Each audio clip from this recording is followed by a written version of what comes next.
Is organic decaf coffee bad for you? By www.buyorganiccoffee.org. One of our readers is concerned about making decaf from organic coffee. Is organic coffee bad for you, and does it degrade the coffee to remove the caffeine? Years ago, we wrote about decaf coffee risks. The concern today with a decaf coffee risk is that decaf coffee contains greater amounts of two substances which are known to elevate cholesterol. Although kahweol and cafestol are both removed by coffee filters, not everyone uses a paper filter when brewing coffee. Think French press. The two substances, kahweol and cafestol, are diterpenes, and they have been found to raise low-density cholesterol and triglycerides by as much as 20%. The flip side of this concern is that the two substances also seem to have anti-cancer properties. Considering that coffee consumption is known to reduce the risk of liver, prostate, colon, and endometrial cancer, it cannot be all bad. So, is there decaf coffee risk with higher cholesterol levels? There is no long-term risk that we know of for increased heart disease with regular or decaf coffee. Kahweol and cafestol. These are two virtually identical chemical substances. Foodinfo.net writes about cafestol and kahweol. The concentration of these two compounds depend on the type of coffee.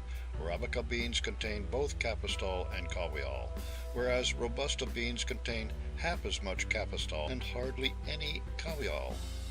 In Arabica beans, they may be present in up to 1% of the total volume of the beans. Cafestol raises serum cholesterol more potently than kahweol does. A mixture of cafestol, 60 milligrams a day, and kahweol, 51 milligrams a day, increased serum cholesterol only slightly more than pure cafestol, 64 milligrams a day, did. Results with pure kahweol are not available due to difficulties with purification and stability of this diterpene.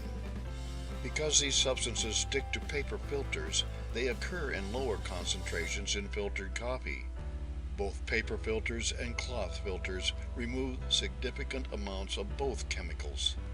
And both of these substances also have anti-cancer properties as well, and considering that drinking coffee reduces the incidence of various cancers, perhaps having a little cafestol or kahweol in your coffee is not all bad. Other problems with decaf coffee. Positive Wellness lists a whole host of negative effects of decaf coffee.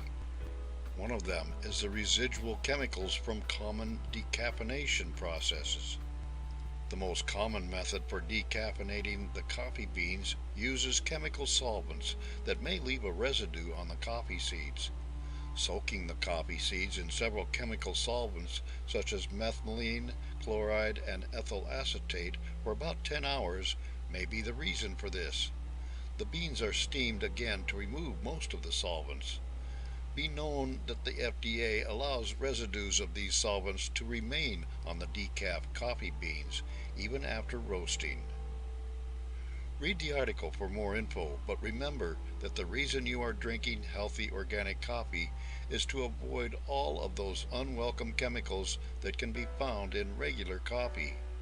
If you do want decaf, remember that decaf is not caffeine free. Drink 5 cups of decaf coffee and you will get about the same amount of caffeine as 1 cup of regular Java. And if you are really concerned about your cholesterol, you might consider Robusta or simply use a filter when you make your coffee.